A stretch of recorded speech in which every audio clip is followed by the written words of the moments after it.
अहिल्यानगरच्या चौंडीमध्ये पुण्यश्लोक अहिल्यादेवी होळकर यांच्या जयंतीनिमित्त अभिवादन करण्यासाठी आलेल्या आमदार गोपीचंद पडळकर आणि आमदार रोहित पवार यांच्या कार्यकर्त्यांमध्ये ढकलाढकली झाली। अहिल्यादेवी होळकर यांचं जन्मगाव असलेल्या चौंडी इथं 301व्या जयंती निमित्तानं हा सोहळा साजरा करण्यात आला। रात्री 12च्या सुमारास गोपीचंद पडळकर कार्यकर्त्यांसोबत अहिल्यादेवींच्या स्मारकाच्या ठिकाणी अभिवादन करण्यासाठी पोहोचले।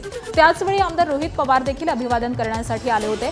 अभिवादनानंतर दोन्ही नेत्यांचे कार्यकर्ते एकत्र आले आणि अशामध्येच गोपीचंद पडळकर यांच्यावरती रचलेल्या गाण्याची सुरुवात झाली आणि कार्यकर्त्यांमध्ये गोंधळ सुरू झाला।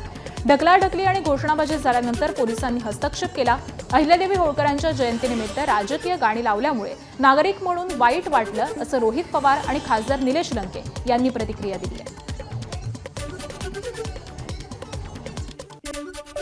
पुण्यश्लोक अहिल्यादेवी होळकरांच्या इथं जी काही म्युझिक सिस्टम लावलेली आहे तिथं दोन वेगळ्या आमदारांची गाणं लावली गेली आणि काही कार्यकर्त्यांच्या खांद्यावर काही आमदार नाचत होते। एक तर एवढं पवित्र ठिकाण, या पवित्र ठिकाणाच्या इथं आल्यानंतर एकच जल्लोष पाहिजे, तो म्हणजे पुण्यश्लोक अहिल्यादेवी होळकरांचा विजय असो।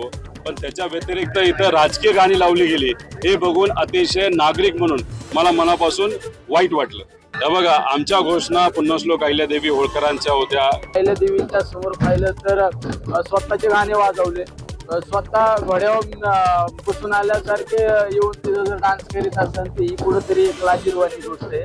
ज्यांना खऱ्या अर्थाने अहिल्यादेवींबद्दल प्रेम आहे, आपुलकी, आत्मीयता आहे, त्यांच्याकडून असं कधी वक्तव्य होणार नाही। एबीपी माझा, उघडा डोळे बघा नीट।